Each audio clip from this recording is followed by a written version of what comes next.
स्थिति सदिश के बाद हम बात करते हैं खंड सूत्र यानी कि सेक्शन फॉर्मूला की।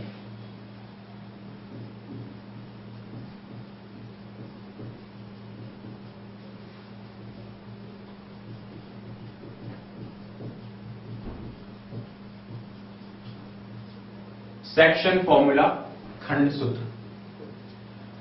खंड सूत्र यह कहता है कि यदि कोई सदिश ए बी,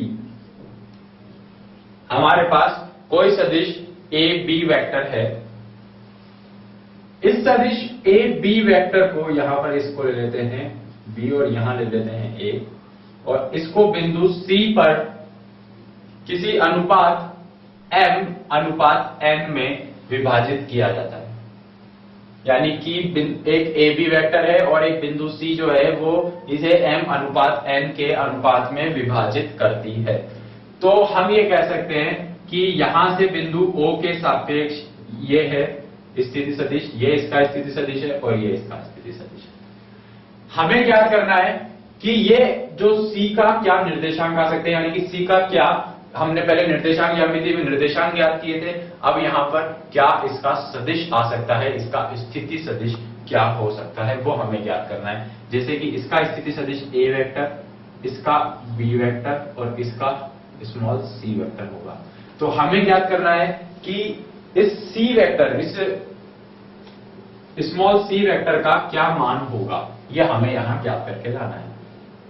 तो यहां पर यह विभाजन सूत्र कहता है कि ओ सी वेक्टर यानी कि स्मॉल सी वेक्टर बराबर होता है M B vector plus N A vector बटे एम प्लस एन, जब ये विभाजन एक अंतः विभाजन हो।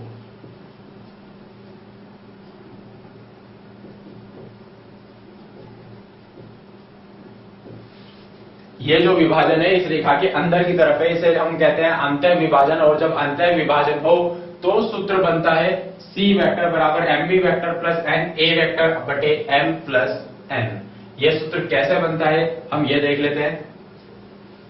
तो जैसा कि हमें प्रश्न में दिया गया है कि ए सी बटे सी बी, यहां दिशा का ध्यान रखें हमेशा कि ए सी और सी बी दिशा लिखी गई है। तो ए सी बटे सी बी बराबर एम बटे एन है। यहां से हम लिख सकते हैं कि n गुणा ए सी बराबर m गुणा सी बी। अगर हम इनकी दिशाएं दे दें कोई फर्क नहीं पड़ेगा, क्योंकि वैसे भी ये सदिश राशियां हैं। तो हमने इनको दिशाएं दे दी इनकी। अब n गुणा ए सी वेक्टर बराबर m गुणा सी बी वेक्टर है हमारे पास। ए सी वेक्टर, देखिए ए सी वेक्टर कहां पर है, यह रहा ए सी वेक्टर। त्रिभुज का नियम देखते हैं इस त्रिभुज ओ ए सी में।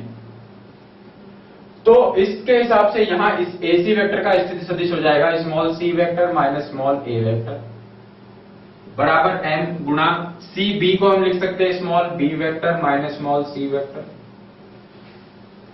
यहां ये हो गया एन गुणा C vector minus N A vector बराबर M B vector minus M c vector. हमें सी का मान निकालना था तो इनको एक तरफ ले लेते हैं, ये हो जाता है n c vector plus m c vector बराबर M B vector plus m a vector.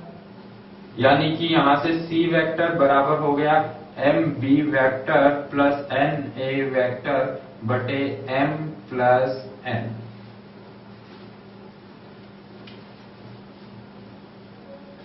यह हुआ इस सदिश राशि का स्थिति सदिश कि ये सदिश राशि थी कि बिंदु C ने ए बी को विभाजित किया है अनुपात m और n में। तो इस बिंदु C का स्थिति सदिश क्या होगा, उसके लिए ये सूत्र हमारे पास यहां आता है। परंतु ये सूत्र है अंतः विभाजन की स्थिति में, लेकिन जब बाह्य विभाजन होगा तब क्या होगा।